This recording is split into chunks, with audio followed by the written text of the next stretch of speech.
Welcome to Non-Consensus Investing. I'm Ram Alawalia, your host and CIO at Lumida Wealth, where we specialize in the craft of alternative investments.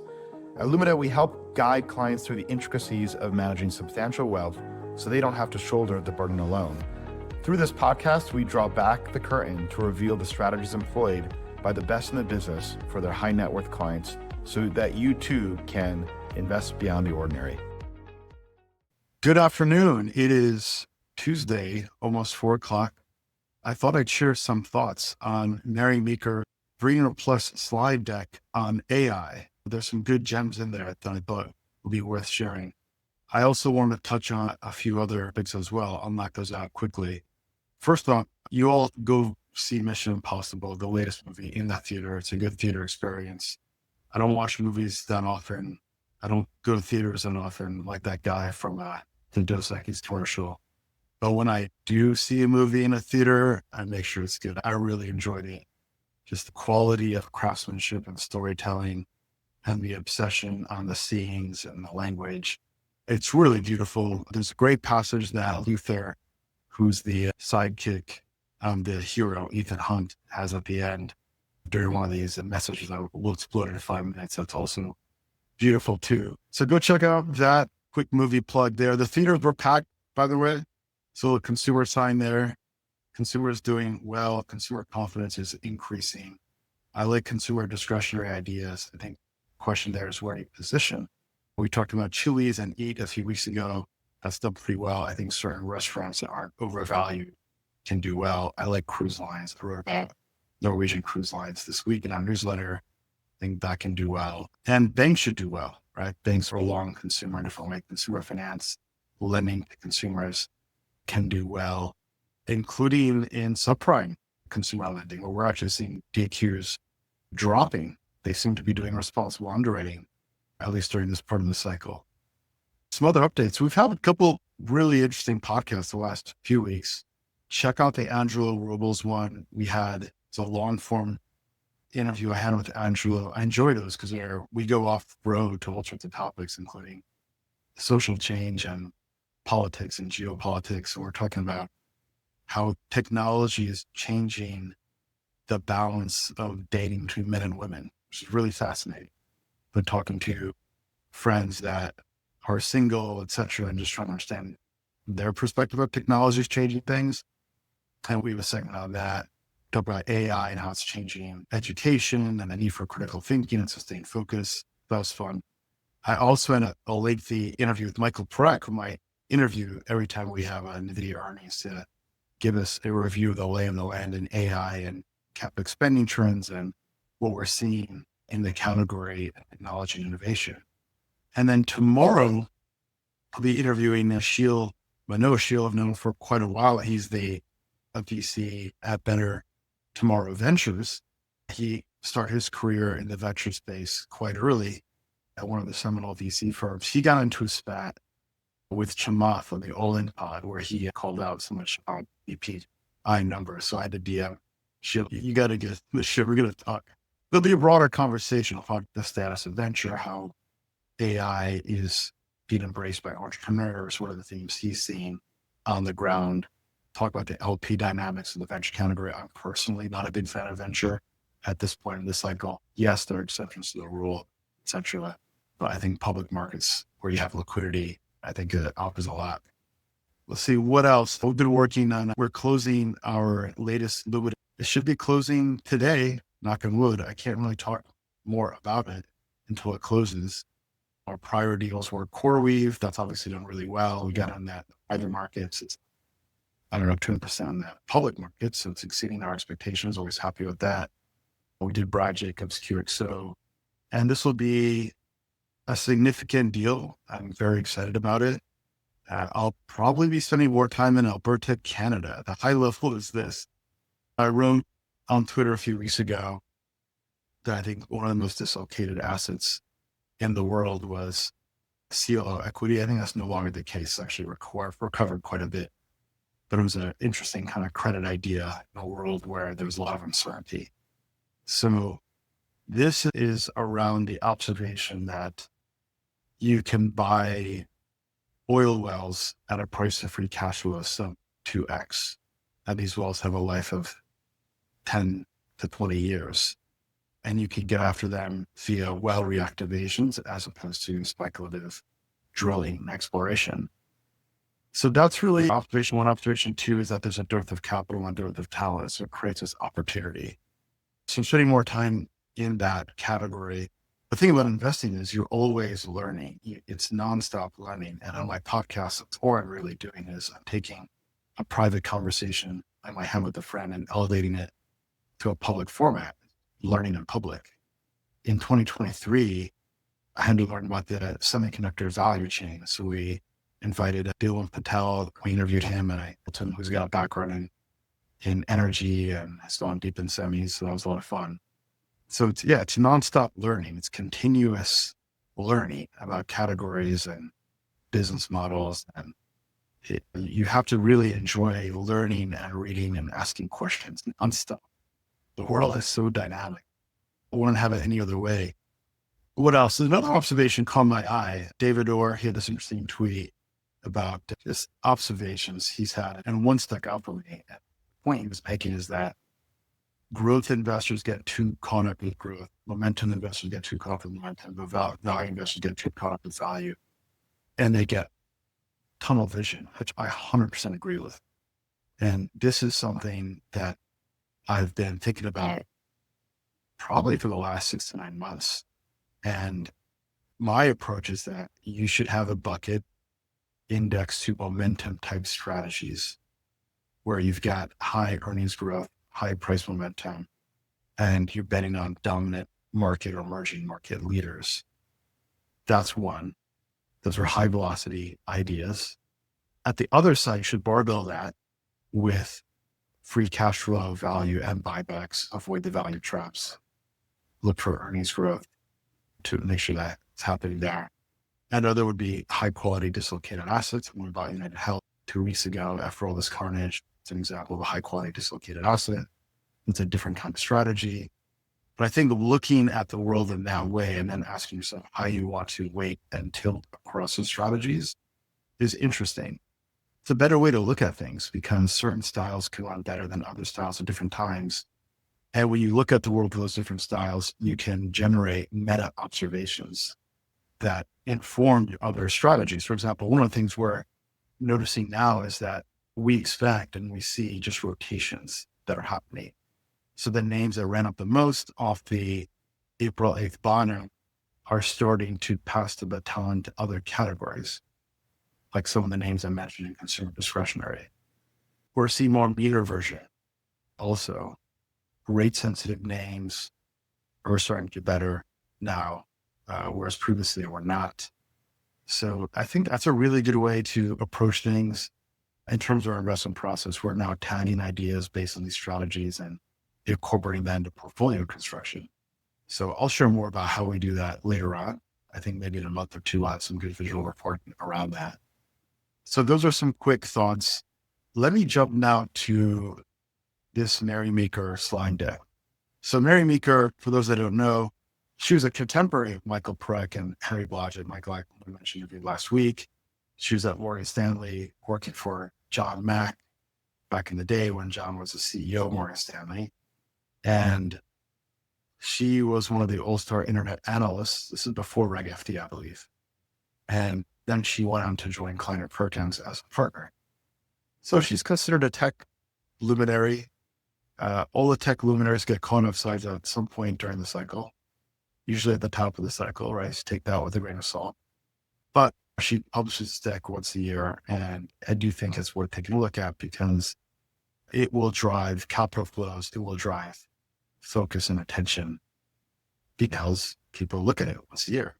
That's a self-fulfilling prophecy. It's a kind of a cultural habit, just like we're talking about today. So she's at Bond now. I guess she left Kleiner. I haven't tracked that maybe very closely, but let's go through it. In the intro, she says, the pace and scope of change related to AI and tech evolution is indeed unprecedented, as supported by the data.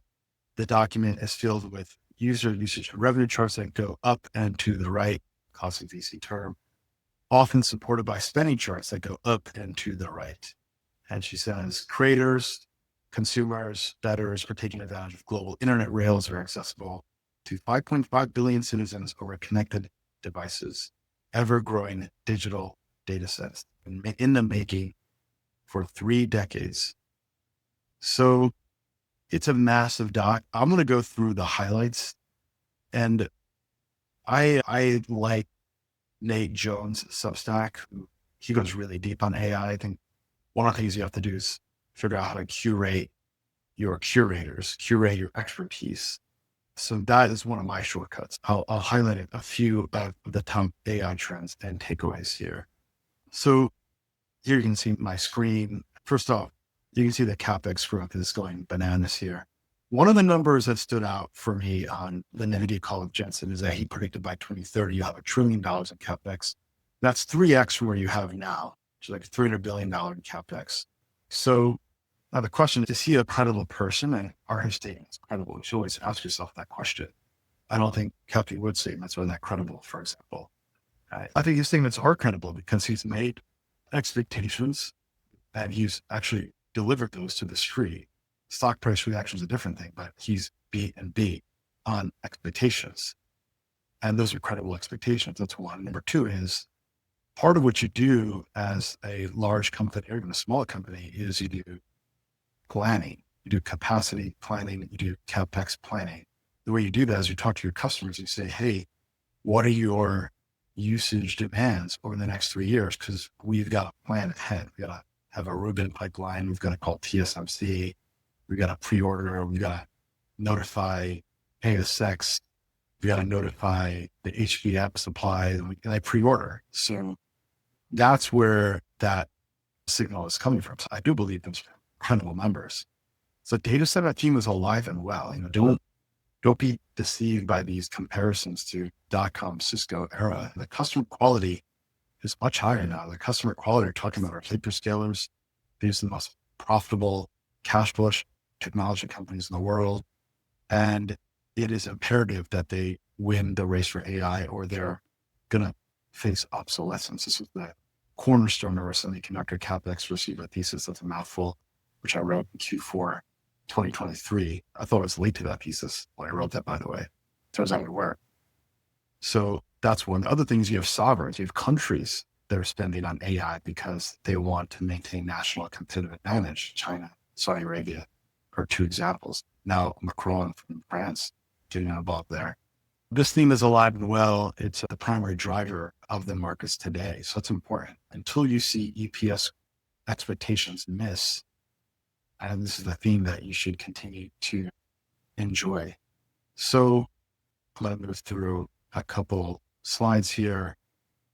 So you can see the on-ramp has been broad-based. It's been global. You can see that on the top right. Global internet user ramps are significant. Mary says, quote, we have not seen the likes of it before. I'm going to share my screen to this tab here. Other highlights. So this chart shows the ChatGPT user growth, talking 8x growth since October 2023. It's significant growth. And the growth is still there. I was a bit surprised at that. I usage has shifted to Grok. I know people are using Anthropic. They're using Perplexity. I still use GPT now and then, but GPT is still growing. I would love to see engagement statistics, not just activation. I have an idle subscription with GPT. They're looking at me and saying, okay, this guy represents churn risk. I'm sure there's a segment of that out there. User growth is strong as well. The other thing is that people are paying for AI. This is a commercial product. In the .com era, the people paying for the web pages were the companies. The users weren't necessarily paying. It was too early for online trading, and e-commerce was just getting built up. This is a commercial business, right? Meta is showing ROI on their CapEx spend. So is Google and so is Amazon. They're seeing growth in their cloud businesses, and it's fueled by the demand for AI services. So the ROI is there on that part of the market. Obviously, other businesses have done really well too. So here's a nice chart showing NVIDIA's installed GPU computing power, 100x growth over the last 6 years. How long can that go? I say it still has a ways to go. This is not fiber. It's not cable fiber from 2000. It's not global crossing. The training sets are getting larger. The race to win is still there. So yeah, there's still more room to go here. The CapEx spend is 21% annual growth. So that growth rate likely probably is intact. The second derivative is negative. If that makes sense. Like the rate of growth will slow down, but the CapEx spend is still there. See, you can see the data center build out, construction value significant, 50% over the last 2 years. CoreWeave's backlogs is $8 billion, by the way. So you can see the demand is there. If you look at the transcripts for Powell and Sterling, they're billions of dollars. So you'll continue to see more investment here. On inference costs, I thought this was a really key slide. So AI inference costs in NVIDIA are seeing a significant decline in energy required to generate token over the 10 years. That's interesting, right? Because on the one hand, the world needs more energy. The world needs more all of the above energy. It's something Besson talked about in the Congress. His thesis is we need more energy. I agree with that, by the way. And it's not just because of AI. I'll come back to that in a second. But this point is saying that the cost of token generation is dropping. Well, that's a good sign. If you're an AI user, then the cost of these tape models will come down, right? There's talk of these $2,000 a month models. Those will come down. So distributed intelligence will come down in price and it'll become more accessible. That's a really good sign for productivity growth and for humanity and what that means. And yeah, costs are dropping. Now, I think the other takeaway here is that the AI inference costs are dropping significantly. They're 99.7% lower than they were 2 years ago. I don't think this is really good news for AMD, by the way. There was a lot of people on Twitter talking about AMD. Apparently it's a similar 4 PE as NVIDIA now. I just stick to the leaders, right? NVIDIA is at 29, 4 PE. Thomas went up quite a bit. He's at 28, 4 PE. I would stick to the leader because the thesis around AMD is inference. If the cost of inference is going down and the primary cost of training and energy consumption is where NVIDIA has advantage, then NVIDIA is in the pole position. And what happens is this: take a look at Elon's data center in Memphis, Tennessee, where they built Grok. They stood up very quickly, powered by nat gas generators. So when it comes time to deprecate that infrastructure, they build a new data center with the latest NVIDIA Blackwell infra and the legacy NVIDIA infrastructure, they'll repurpose to inference. That's what's going to happen because it's easy to port from training to inference on the same technology stack. That's part of what the NVIDIA moat is all about. If you already have an installed base of NVIDIA GPUs and the cost of inference is dropping a lot dramatically, then why would you go buy AMD chips? Doesn't make any sense. You stick with NVIDIA. Obviously, they have a higher profit margin as well. They've got a moat. They're ahead on the research. They're focused on the highest end part of the value chain, which drives competitive differentiation for the end customer. That's where you're supposed to focus.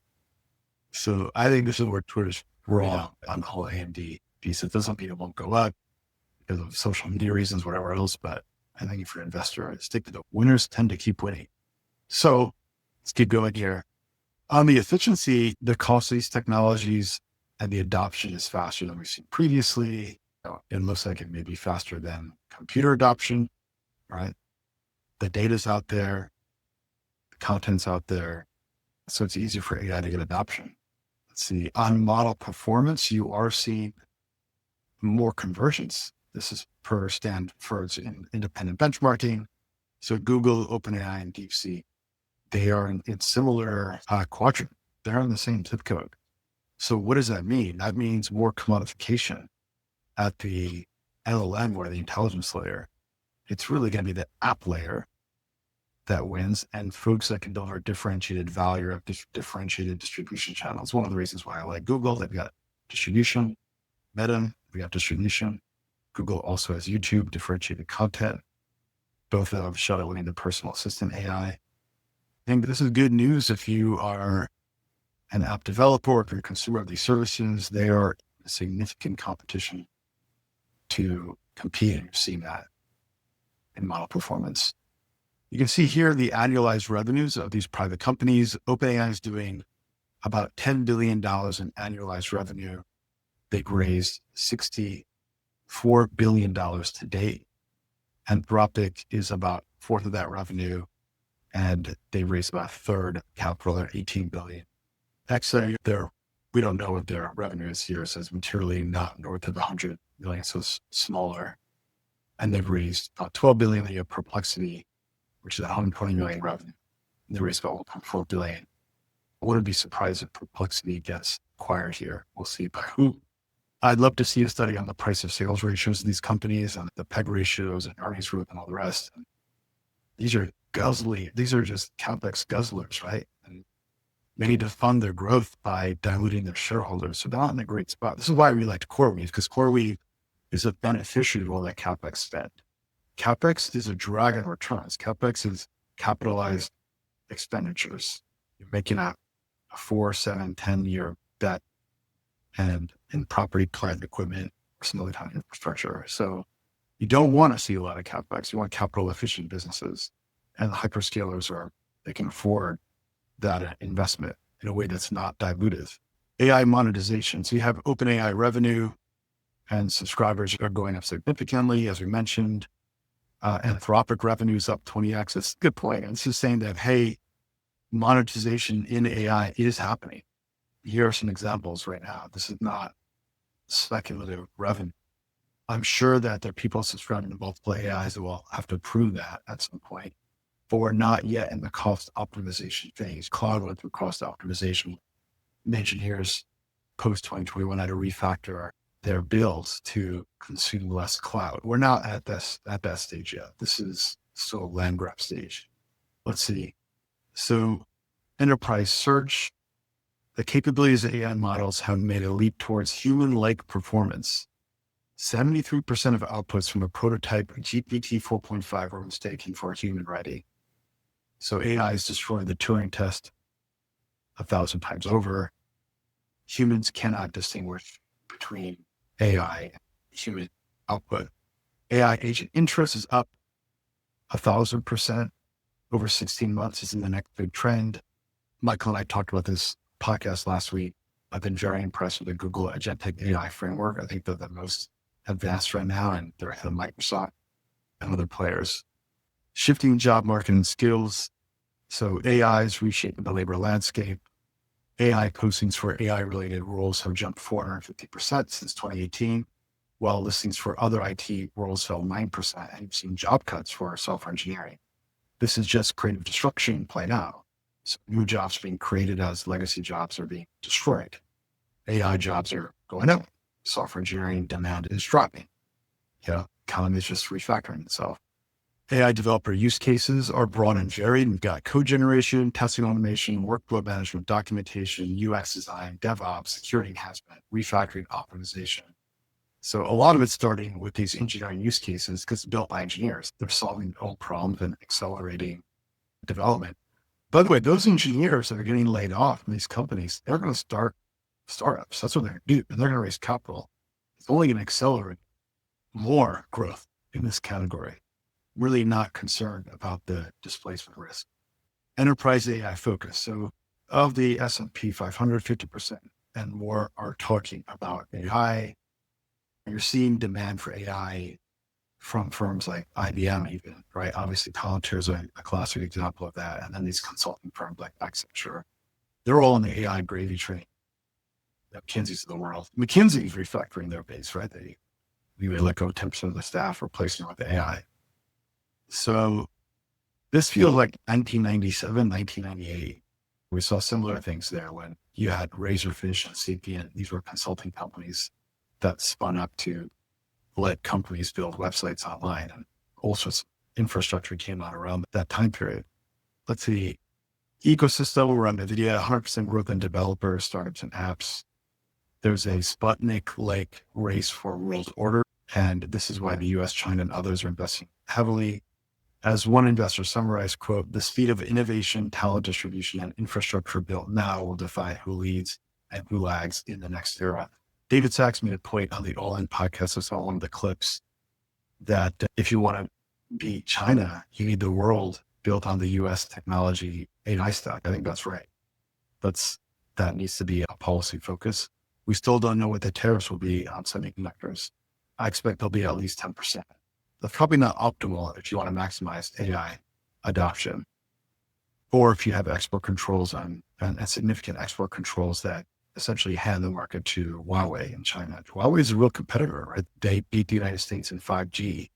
They apparently don't need ASML's technology to advance lithography. That's real technology. It is a highly competitive race. So here are some of the contrarian takes that Mary Meeker has.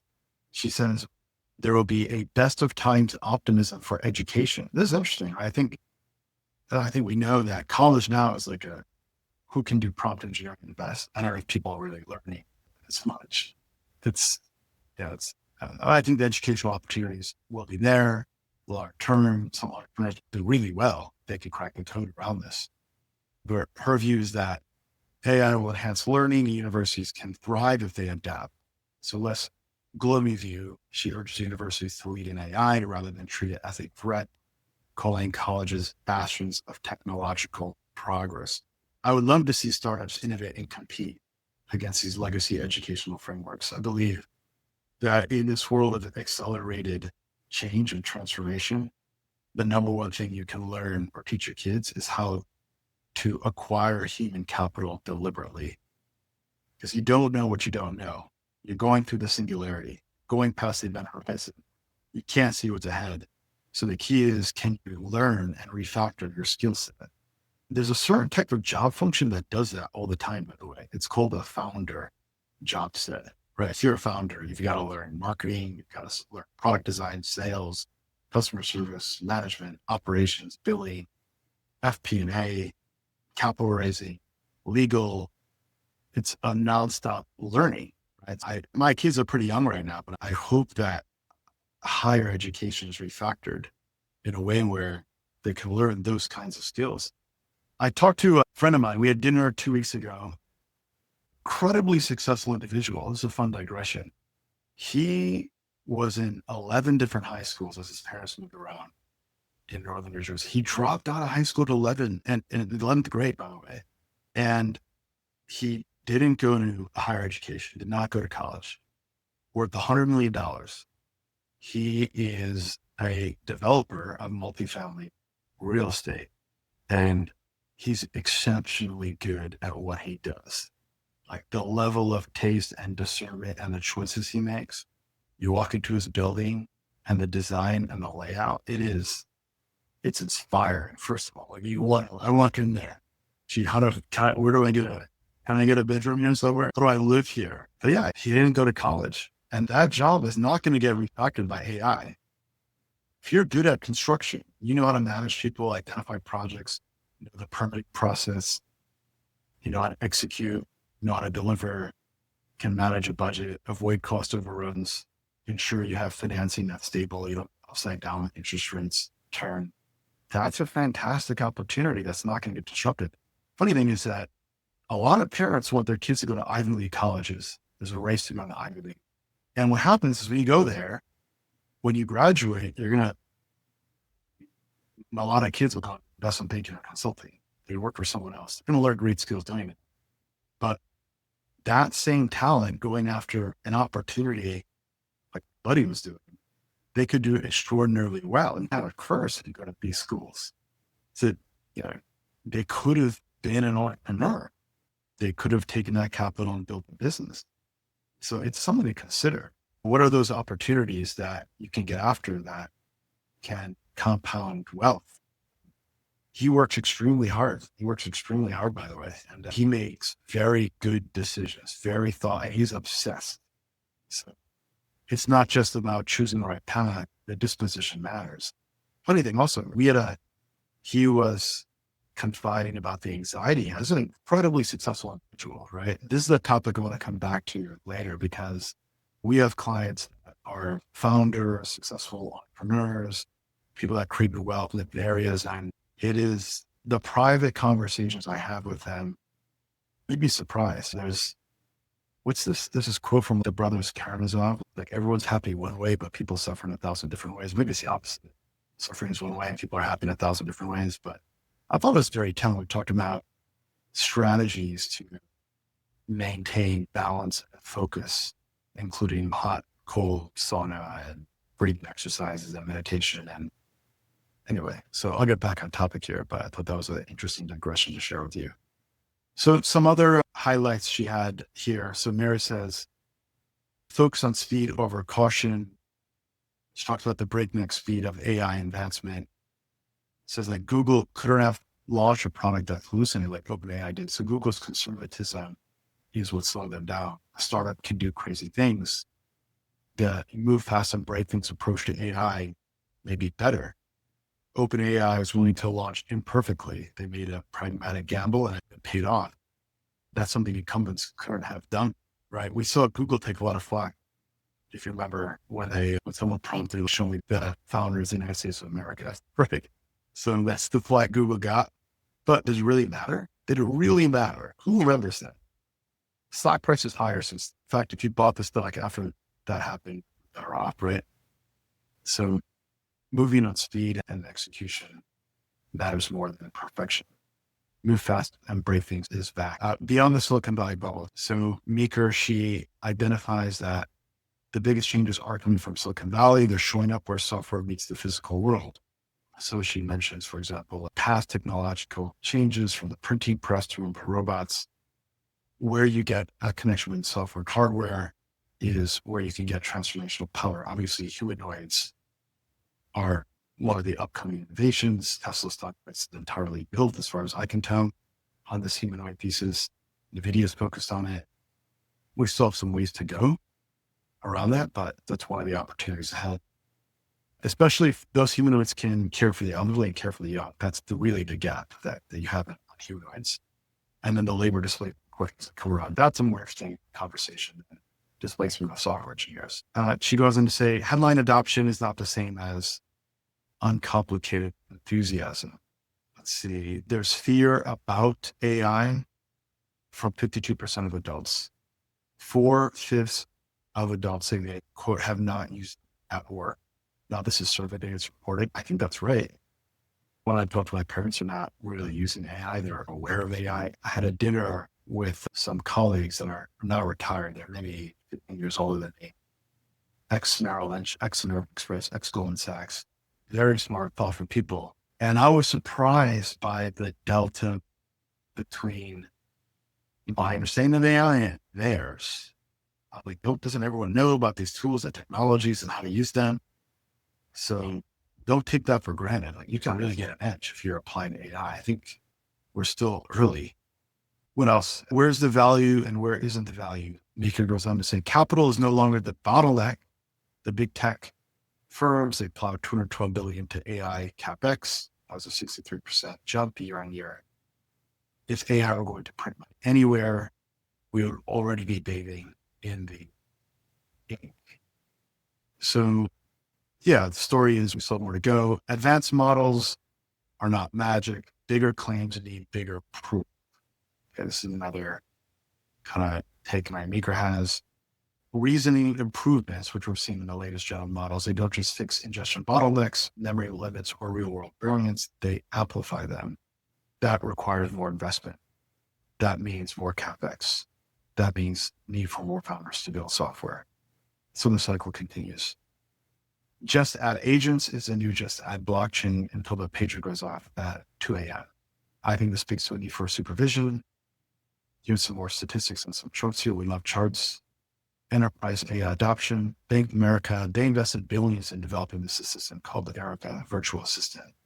And you can see the interactions have gone up since June 18th to 2.5 billion interactions.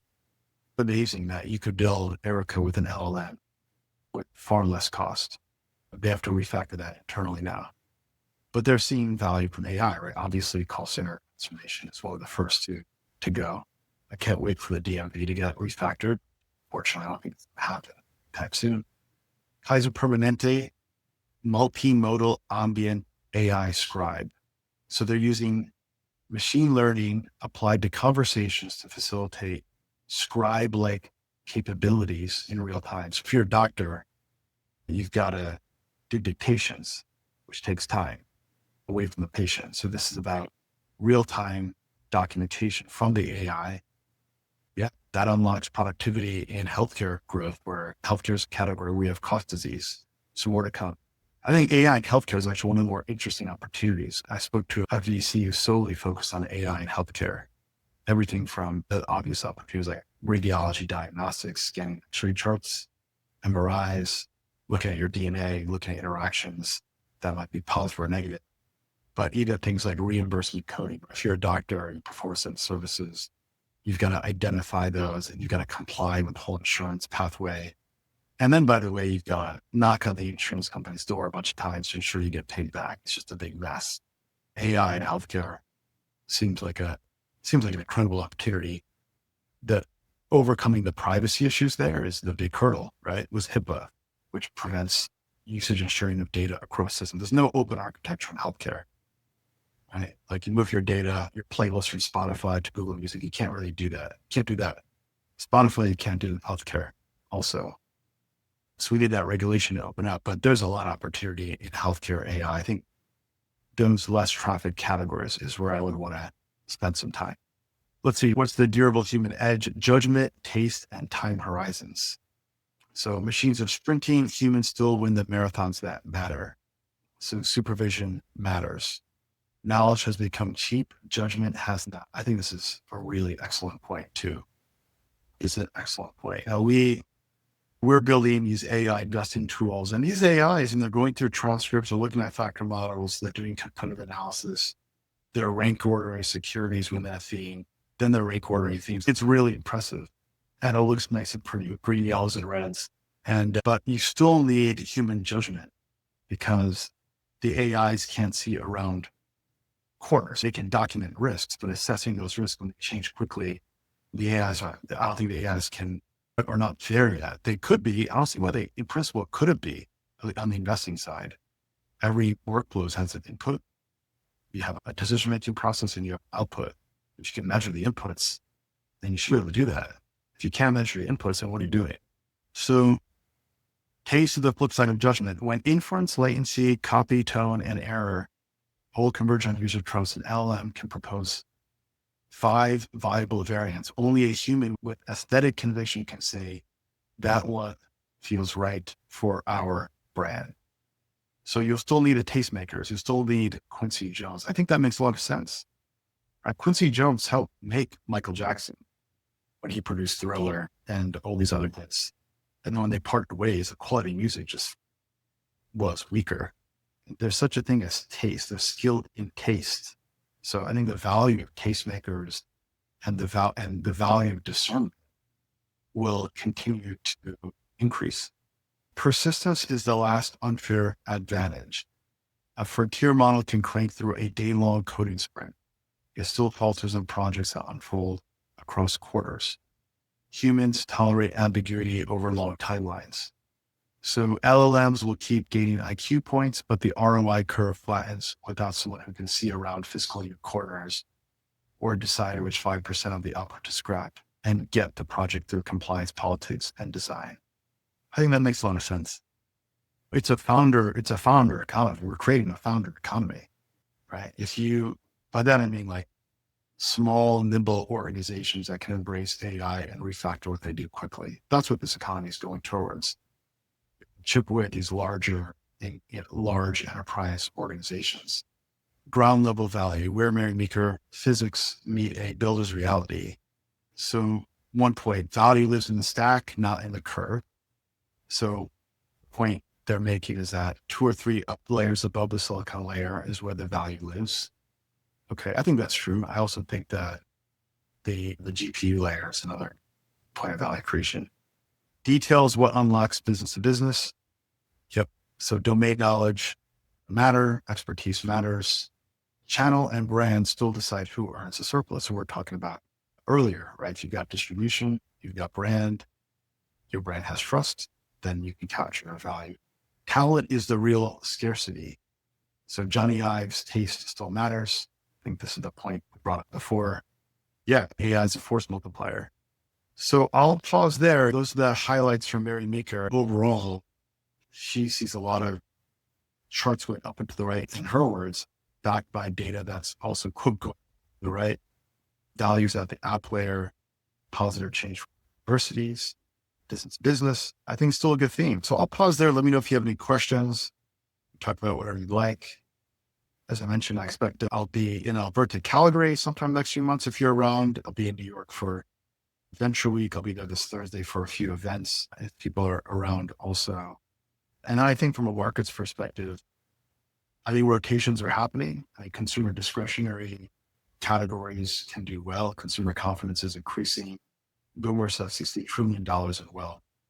Focus on what boomers are spending on. They're still spending on travel and leisure and dining and healthcare and insurance products, and other services. So I think that's going to continue to do pretty well. I think financials will do well. You're going to have a lot of deregulation coming. People seem to have forgotten this. You're having tax cuts come. So if tax cuts are coming, then consumer credit's going to perform well. So we own Capital One. I own subprime lenders as well. The DQs are dropping category. The free cash flow is high and stocks have momentum. Cruise lines are interesting, as I mentioned. I think figuring out how to position into consumer discretion is a hard question. You have home builders, you have building supply materials firms, right from the Home Depots to the builders top source. You have, again, restaurants, you have automobiles, the consumer electronics, you have retailers. The categories that I like within there would be like, I like cruise lines. Like boomers are spending on travel. Norwegian Cruise Lines come, I bet there. I'm still looking around. I think restaurants at good valuations. I mean, look, last time we were here, I mentioned Chewy's, just ticker E. Those are interesting. I think you can pick your spots in consumer discretionary and potentially airlines too. I think certain parts of airline category.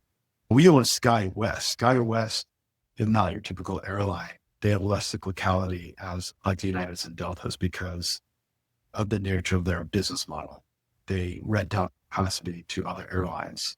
So if the end user is fickle, they're going to pay it anyway. So I like those kinds of ideas. Those are interesting ways to get expression in place. I think with that said, we'll call it a wrap. So tune in tomorrow. Again, I'll be speaking to Sheil Manot. He's a seasoned VC from Better Tomorrow Ventures. And I think it'll be a fun conversation. All right. Be well. Have a good one. Thank you for listening in on the episode. Remember, in the world of investing, the road less traveled often leads to the greatest rewards. I'm Ram Alawalia, your host and Chief Investment Officer at Lumida Wealth, where we specialize in the craft of alternative investments. Invest wisely, stay ahead of the curve, and stay non-consensus.